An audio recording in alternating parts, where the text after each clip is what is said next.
بسم اللہ الرحمن الرحیم۔ السلام علیکم ورحمۃ اللہ وبرکاتہ رحمۃ اللہ دشتی اسلامی وظیفہ چینل آج آپ لوگ کو مخاطب ہوں۔ جو کرنا ہے آخر موت ہے، موت کی تیاری کرنا۔ آج سنیے کیا لکھا ہوا ہے کہ عقل طور پر دیکھا جائے تو بھی ذکر قلبی کا ذکر لسانی فضیلت حاصل ہے۔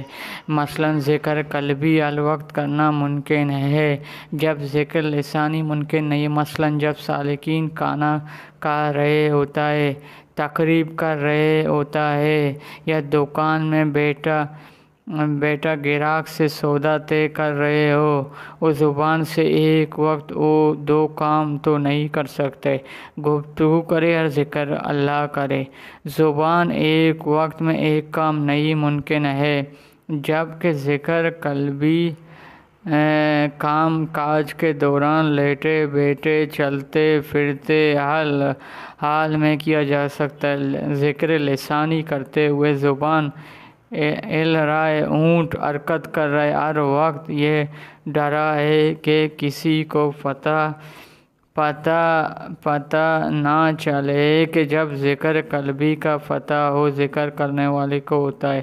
جس کا ذکر ہو رہا ہے اسے معلوم ہوتا ہے۔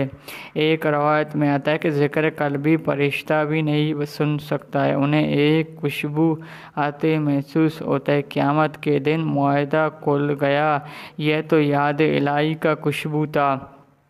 عاشق اور معشوق میں کچھ راز ایسی ہوتا ہے کہ وہ کرامات یقین تو نہیں معلوم ہوتا ہے کہ ذکر قلبی کو ذکر خفیفی کہا جاتا ہے۔ در حقیقت جسم انسان میں یاد کا مکان قلب ہے۔ جب زبان سے اس کا اظہار ہوتا ہے، کبھی کسی ماں نے بیٹے سے یہ نہیں کہا بیٹا میری زبان تمہیں بہت یاد کرتا ہے، بلکہ ہمیشہ یہی کہے کہ بیٹا میری دل تمہیں بہت یاد کرتا ہے۔ معلوم ہوا یاد کرنا مکان انسان قلب ہے۔ پس عقل دلیل سے بھی ثابت ہوا کہ ذکر خفیفی افضل ہے ذکر لسانی سے۔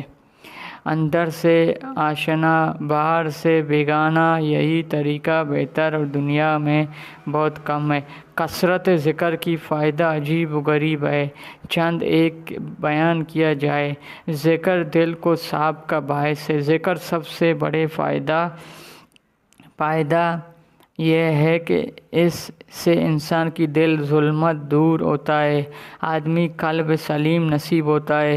چنانچہ حضرت عبداللہ بن عمر سے روایت ہے کہ نبی اکرم پر ارشاد فرمایا کہ ہر چیز کا ایک صفائی ہوتا ہے، دل کا صفائی اللہ کا ذکر ہے۔ جب دل صاف اور روشن ہوتا ہے تو اس عبادت میں لذت ملتی ہے، غیر کی ہر بات اس پر اثر ہوتا ہے، اور دل صاف نہ ہو تو فاسق کے قلب کے باعث غیر بات دل پر اثر نہیں کرتا ہے، اور نہ ہو عبادت و اطاعت کی طرح مائل ہوتا ہے۔ اس لیے نبی اکرم صلی اللہ علیہ وسلم نے ارشاد فرمایا بے شک نبی آدم کے جسم میں گوشت کی ایک لوٹدا ہے، اگر درست ہو جائے تو ساری جسم درست ہو جائے گا، اگر وہ بگڑا جائے تو ساری جسم بگڑا جائے گا، جان لو یہ دل ہے۔